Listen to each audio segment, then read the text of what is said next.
Hello everyone, I'm Parsa Mufti and I welcome you to a panel discussion on COVID-19. Has India failed?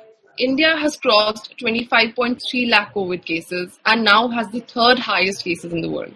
Even though India's population is 4 times bigger than the US, the tests conducted per million people in India are roughly half of the tests in the US.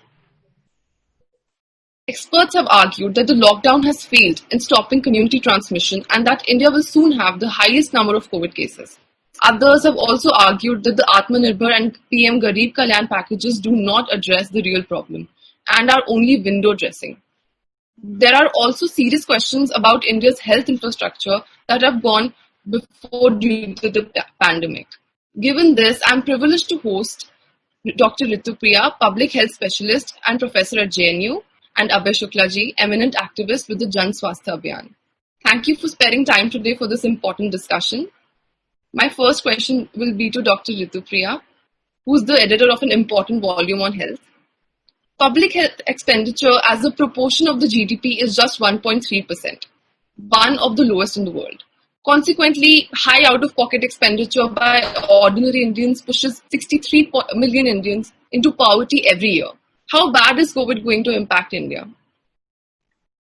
Well, there are two parts to your question, I think. One, how bad is COVID going to be as the health impact of the pandemic? And there, I think we need to put things in perspective. We have now almost 50,000 deaths, and I think that's 50,000 deaths too many, right? But at the same time, if we look at it in perspective of the larger health picture, then that is, even in this peak period, about 4% of deaths daily that happen in the country. And if we take it that there'll be, we have 50,000 now and it'll be about 1 lakh at the end of the year, that's going to be about 1% of the total deaths that happen in the country, 1.2% in fact. So what about the other 98 or 99% of illness that needs health care just as much as COVID does? Since it is a peak period, COVID is going to take its toll, and it already has. We're seeing all the figures. But we also need to remember that COVID cases, as by the ministry's data itself, only 2.3% of the cases have needed oxygen, and only 1.6% needed ICU care, and 0.28% need ventilators. That's about 4 or 5% of the cases needing specialist hospital care.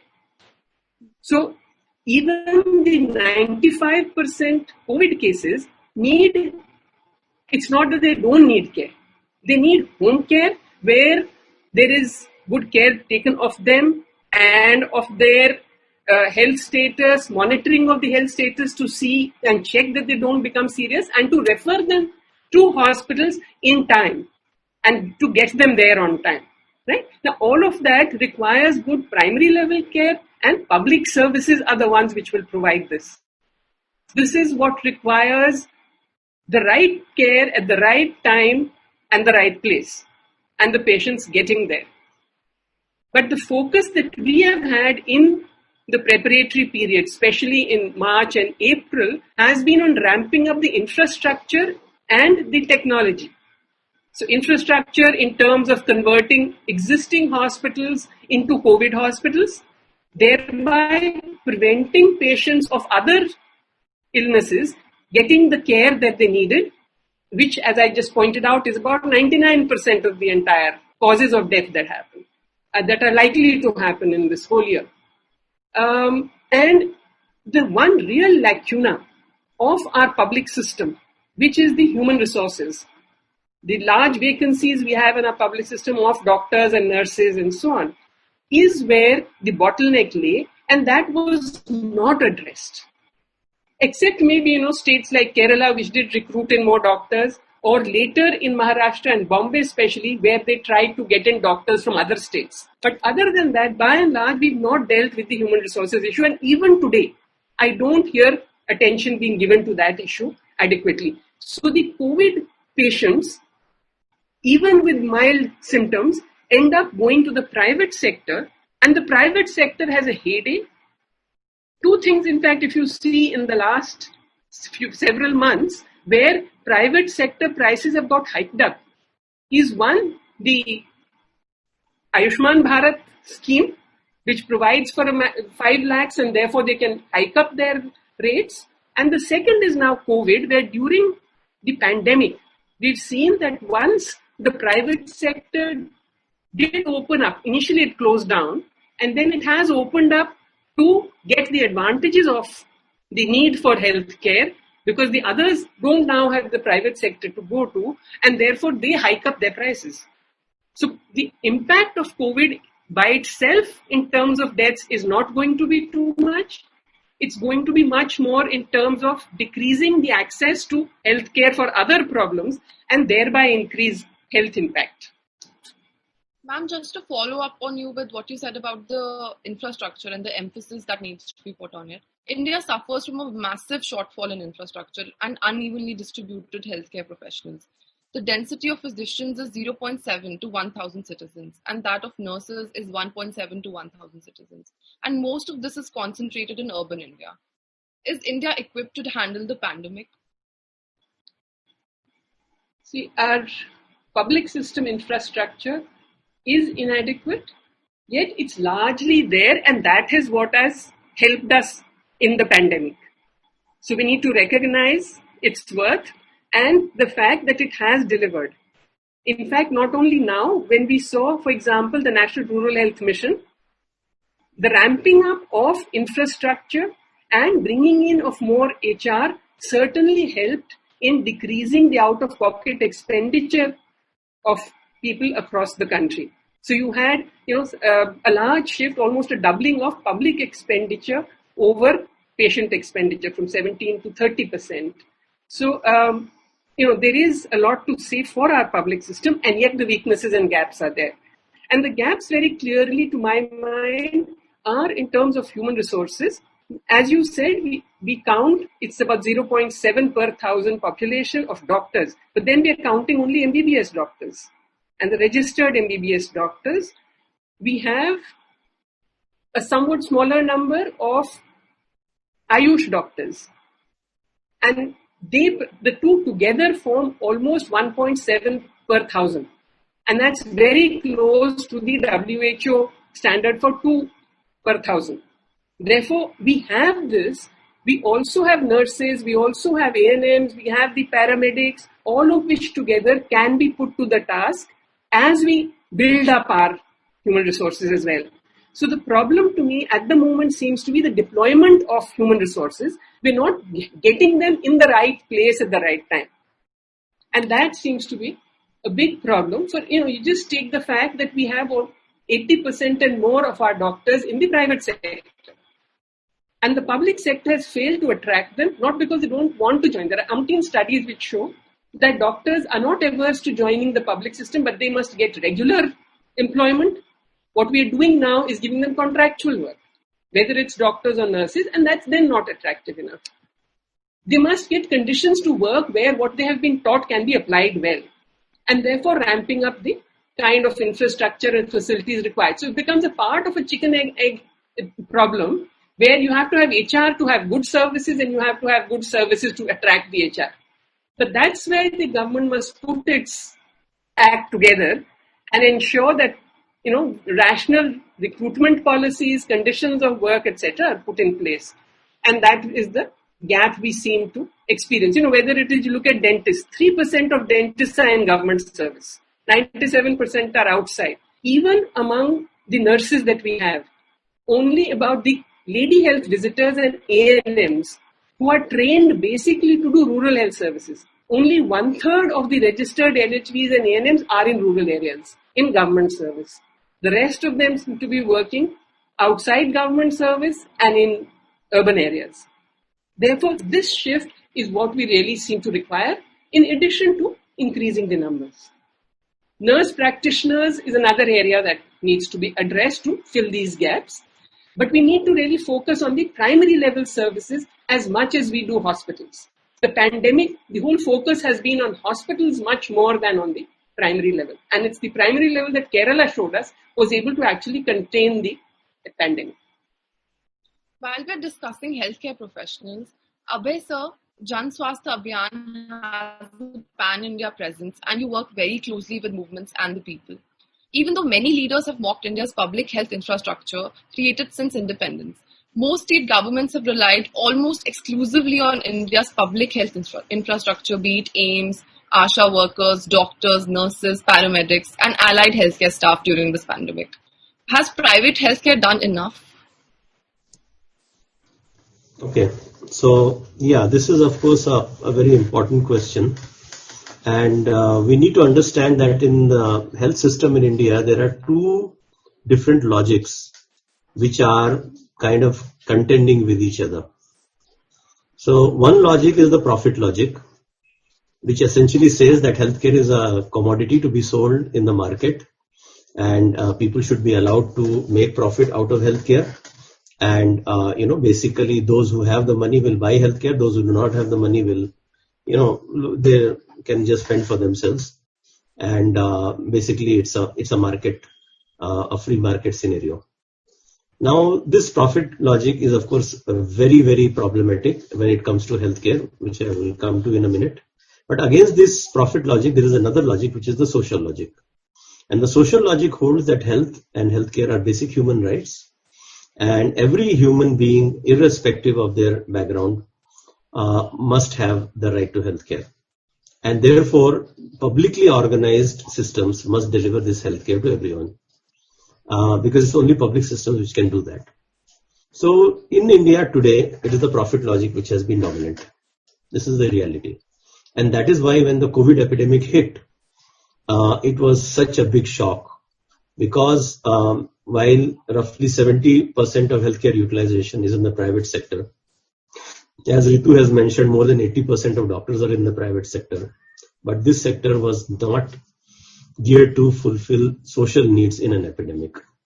So we saw private clinics getting shut down, private hospitals refusing to admit a large number of patients, or some of them admitting patients but indulging in gross overcharging and profiteering. So like we had a case of one COVID patient who had to pay 29 lakh rupees in a private hospital, a corporate hospital in Gurgaon, just for, a treatment of COVID, and many, many other such cases. So because of, this entire situation, because the private sector was not at all willing to take up the social responsibility, the whole load of treating COVID patients primarily fell on the public health system, which, as you know, has been underfunded, understaffed, underdeveloped in the last several decades. So obviously, despite this, more than 80% of COVID patients have been treated by public hospitals. This is a reality. And so in this entire situation, but they obviously have been heavily overstretched because of their historical underfunding and historical weaknesses. So in this situation, the private sector, because it did not do what it was supposed to do, therefore some state governments were forced to step in and at least as a temporary measure, bring in private healthcare providers in some form to make them conform to the social logic, at least on a temporary basis. In Maharashtra, in Tamil Nadu, in states like even Kerala and even Delhi, rates for COVID care, at least in a proportion of beds, have been capped, which is a positive step, but it's not enough. But it showed that, something which had been resisted by the private healthcare sector since at least the last few decades was done overnight, almost. Once it became clear that, people are dying and, the political will which was absent, it suddenly materialized out of thin air. And governments did what they should have done a few decades back, actually.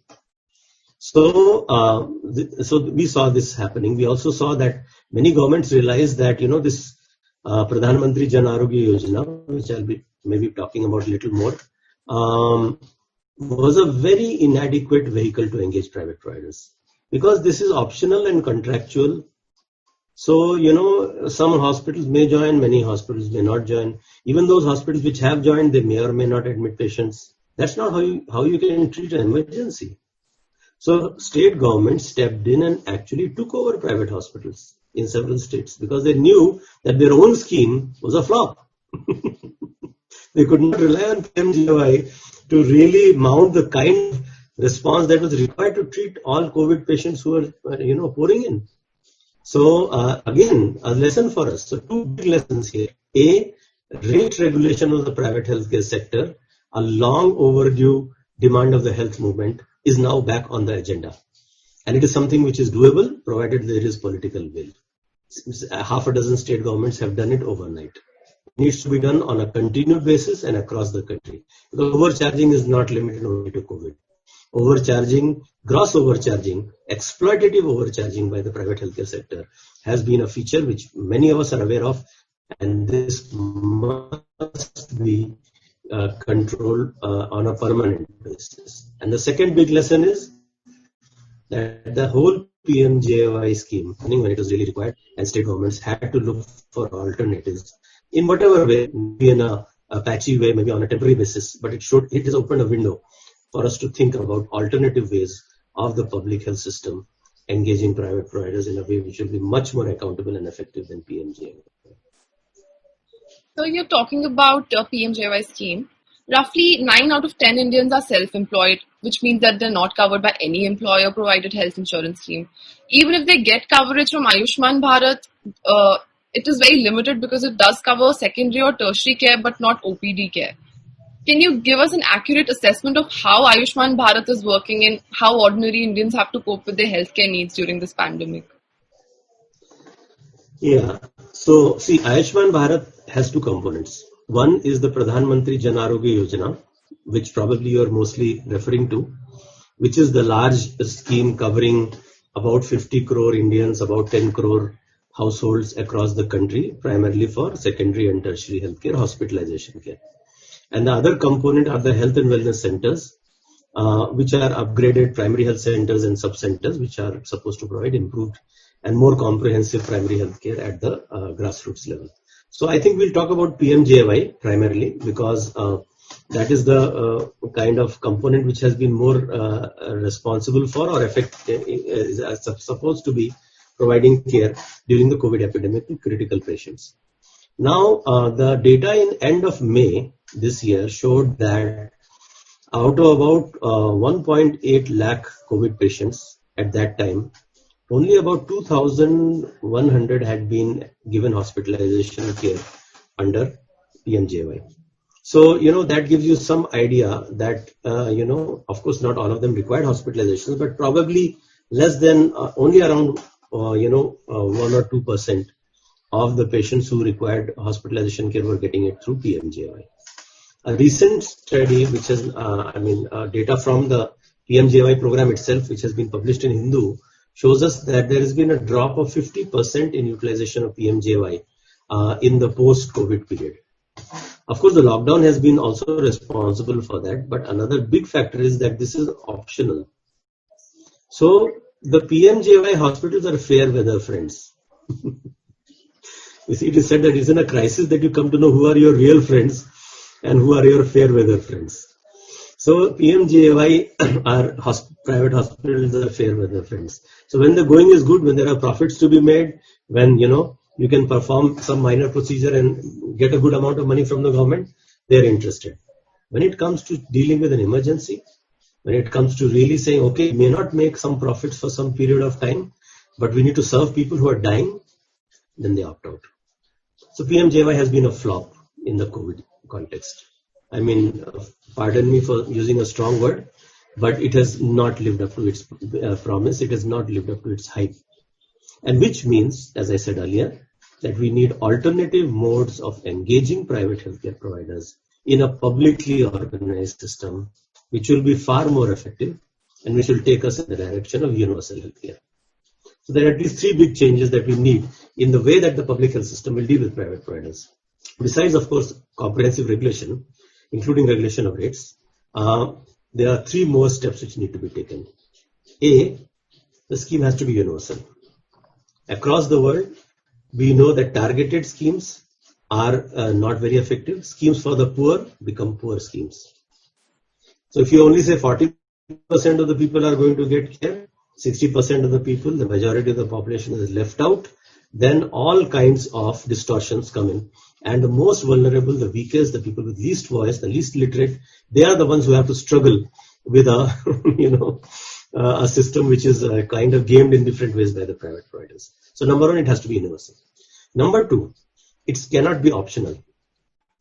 You see, you cannot say that option is fair weather, friends. So you say, okay, those private providers which want to come in, you can come in. If you don't want to come in, you can stay out. So all the big beach candies and Vedantas and Maxes will stay out. And some of the smaller providers or medium-sized hospitals, whose beds are empty, they'll kind of reluctantly come in and, they'll keep grumbling about the rates, and it doesn't work that way. So we have to say, okay, 50% of all beds in all private hospitals will be brought under the public scheme. And this will be increased over time. Let's start with 50%. So that becomes something substantial, obligatory, and where people can walk into a hospital and say, half of the beds in this hospital are for me as a free patient. No confusion. So right now, it's not even clear in the PMJAY hospital which beds are reserved for those patients. So a patient goes and says, "Nahi, aapke liye to bed nahi hai, sorry." That's the end of the story. So that nonsense will not be allowed. So there has to be a dashboard which shows 50% of the beds are reserved and how many of those are filled and how many are vacant. So number two, it has to be obligatory. And number three, it has to be on a sound rights-based kind of framework where this care is entirely free. There are no exclusions. It is all-inclusive. You cannot say अभी दवाई बाहर से खरीद लो, test बाहर से करवा लो, इसमें तो आपका इतना ही कवरेज होता है. All this nonsense should not be there. It's 100% free care which has to be given in a strong rights-based framework and with a strong grievance redressal mechanism which is patient-friendly, which is people-friendly, and which is very widely publicized and operationalized. So if these are done, then this big elephant of private healthcare, ये जो बड़ा हाथी है जो अभी तक निरंकुश था, उसके ऊपर अंकुश लाया जा सकता है और अंकुश लाने की जरूरत है. Then profit logic will get controlled, social logic will get strengthened, and instead of the current situation where profit logic is dominant and social logic is in a backseat, social logic will dominate the entire health system and profit logic will be controlled. And that is the direction we need to move towards to achieve universal healthcare and the right to healthcare. Right, sir. I want to ask my panelists a common question. Article 47 of India's constitution stipulates that it is the duty of the state to raise living standards and improve public health. Given this has become extremely crucial now, what would you do differently and what ideas would you immediately implement? So, I'll start with you. Okay. I think the two dimensions and the two approaches to health that Dr. Abhay has talked about, the profit motive and the social motive, that is one way in which the two approaches are clearly different. I want to also point to another one which the pandemic has brought to the fore very clearly. There can be a democratic healthcare and there can be a very authoritarian kind of healthcare. And we saw in the pandemic the way the lockdown was put on, as if the taking care of people's health was a law and order issue, and thereby legitimizes the use of state force to bring benefit to people because you think it is of benefit for them. Right? This kind of a logic is becoming very much part of our governance structure today, and it is getting more and more legitimacy, therefore also in people's minds, because of the fear of ill health and of COVID and the deaths that can come with it and so on. Now, this therefore will allow also enhancement and use and possible misuse of something like a digital health mission. The violation of people's privacies. All of these during a pandemic seem very logical because it has to be controlled, but then they start becoming the new normal. And that's where, when you asked your earlier question also, what is going to be the impact of COVID? This kind of a further shift towards an authoritarian governance overall and in healthcare is likely in the post-pandemic scenario.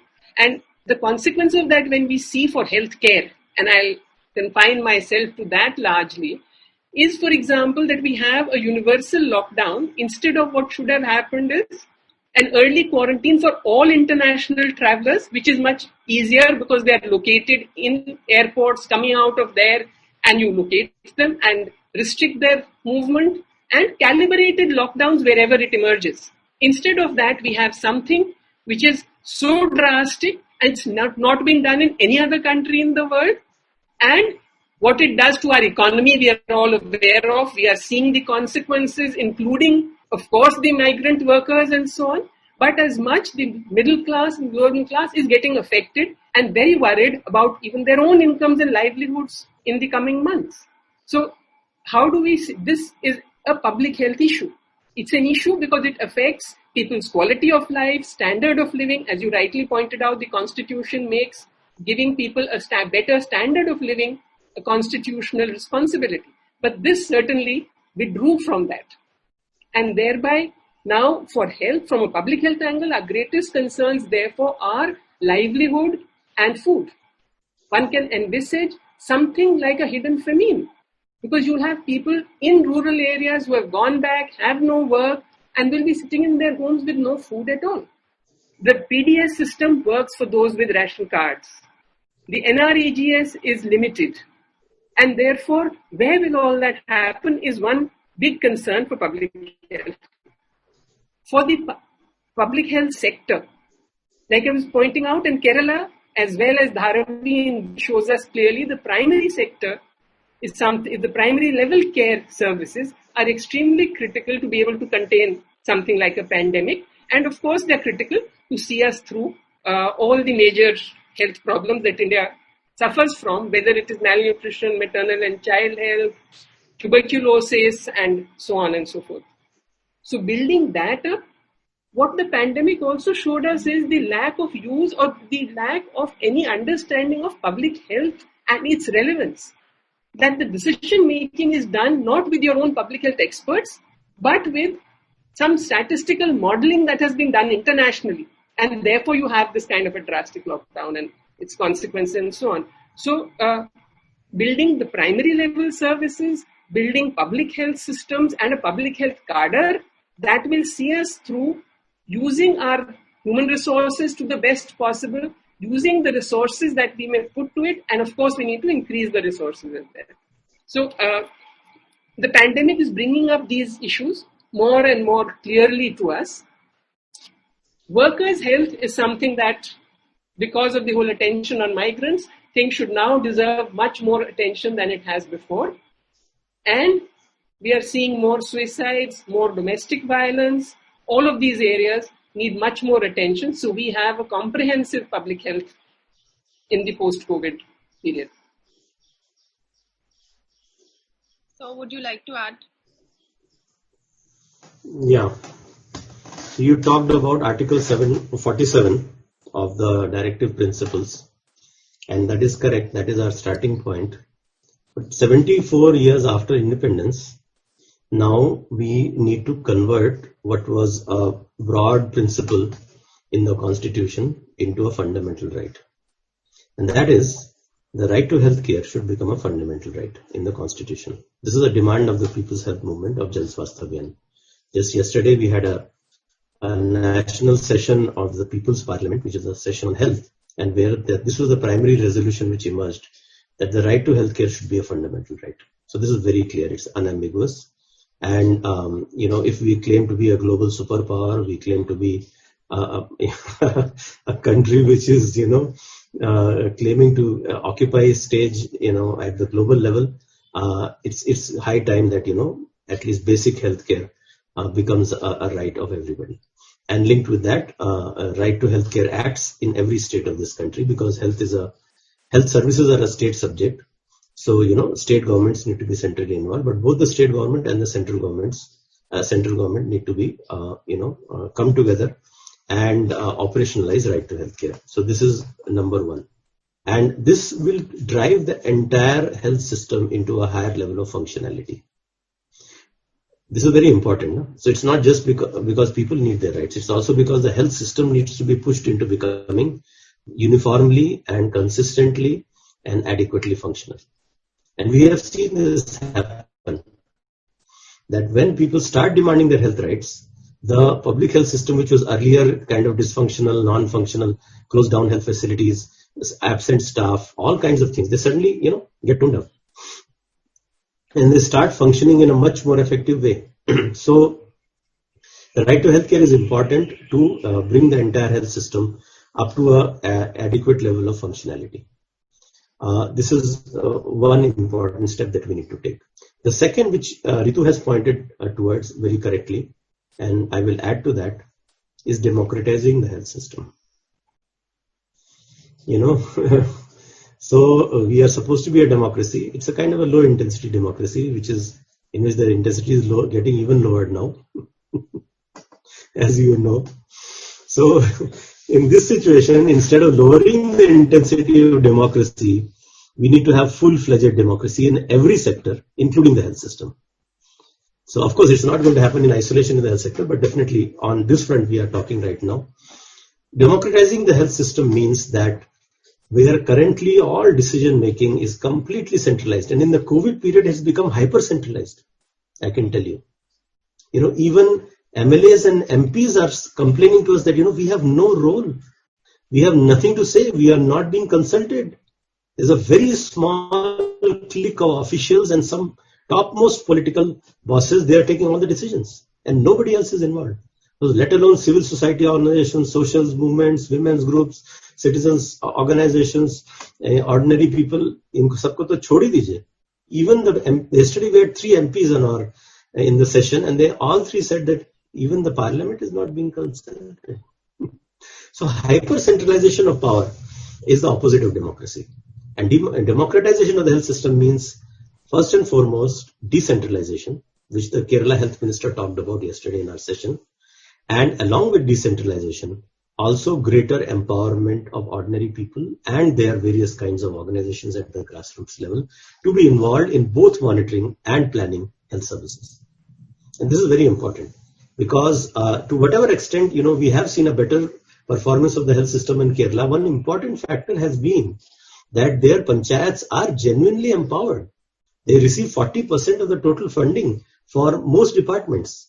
And, they are able to take decisions at the local level in consultation with people, or at least broadly in keeping with people's requirements, rather than everything being dictated from the state capital or the national capital. So this decentralization of power related to health services is also very important. And that is why we have the demand that there should be health councils, highly participatory and multi-sectoral health councils in every district, every city, and also at the state level, where different diverse sections of people, including elected representatives, it should be complementary to our, elected democracy. But as we know, that only leaving democracy to the elected representatives is also not a great idea. So, in Maharashtra, we have a saying that instead of Lok Shahi, we have Lok Pratinidhi Shahi, which means that, instead of, you get the meaning, I suppose. So the point is that these kind of health councils should be formed at all district and state levels, and then complementing this from the bottom up, from the village, from the urban ward level to the block level, and to the, city level and the district level, there is need for community-based monitoring and planning committees and processes which will regularly bring people's voices into the health system in a very powerful and effective way. So that local health officials, providers, they need to function in close consultation with people, in keeping with the people's aspirations, which may be quite diverse in different places, especially marginalized groups of people whose voices are not usually heard in the health system. They all need to be heard, they need to be addressed, and decision making, including planning also, needs to be democratized, which is currently highly centralized and, it's almost autocratic. Public health actually systems have been traditionally very autocratic and, centralized in nature. And you've seen this in the COVID epidemic. So, suddenly we hear that a lockdown is being imposed at a 4-hour notice or something like this. And, millions of people are stranded, completely left out in the cold, facing huge hardships.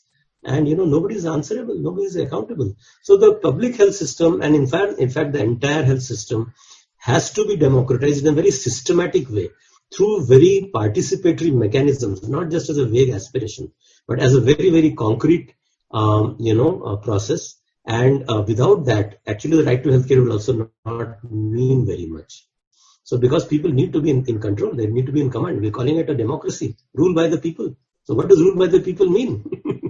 Rule by the people means, if you take it seriously, that people will decide. People will have their opinions. And of course, it will not be this. People are not a monolith. So all different sections, castes, religions, genders, and so on, with all their diversity, people will be actively involved, and they will have a deciding voice in determining how the health system functions and how it's planned. And Brazil has health councils. Brazil has more than 5,000 health councils at the municipality level, which is like our taluka, roughly, a similar level. And then across all the 24 provinces, they have state health councils, and then they have a national health council. And I've met some of their representatives when I visited Brazil, and it was really tremendously inspiring to see how these kind of bodies function. Health planning is done by these health councils, in which 50% of the representatives are from civil society, 25% are officials, and 25% are healthcare workers, doctors, nurses, and so on. So, we need to, of course, adapt that. In the Indian situation, it should be synergized with the elected democracy. Elected representatives have an important role to play, but we will need to democratize health services, and community-based monitoring and planning, of which we have a significant positive example in Maharashtra as part of the National Health Mission. We have shown that if people are given a space to participate, people do actively participate, and health services significantly improve as a result of this democratization. So democracy is good for public health, to conclude with. And the lack of democracy, by the same token, is very bad for public health. So if we want public health, not only during epidemics, but even beyond epidemics, we really have to have full, wide-ranging, full-fledged, and very active democratization of health services, and for that matter, all other aspects of public life and public systems in this country, linked with a strong rights-based framework. That is the way forward. And those political forces, those social forces which are in favor of this need to come together. They need to become much more visible, much more active, and need to reach out to much wider range of people. And those forces which will be opposed to this, they will ultimately land up in the dustbin of history. That is what the history of the last at least couple of centuries tells us, including in the 1920s and 1930s. We have seen autocratic forces coming to power and then being swept into the dustbin of history because they completely failed people on all fronts. So we need this kind of democratization and a rights-based framework linked with strong public health services, regulated private healthcare sector, and much more active role of ordinary people at all levels. That should be the way forward. Clearly, India has a long way to go. Even though a vaccine seems to be on the horizon, it seems unlikely that we will be able to be a Swasth Bharat if things stay as they are. Something needs to be done urgently. If we don't, then the pandemic is not just going to have far-reaching implications on health, but also on poverty, which is going to increase dramatically if Indians keep having to spend out of their pocket for healthcare. This is going to have an impact on our economy, our society, and our politics. The gains that we made in the last 70 years will all be undone. Thank you for joining us today.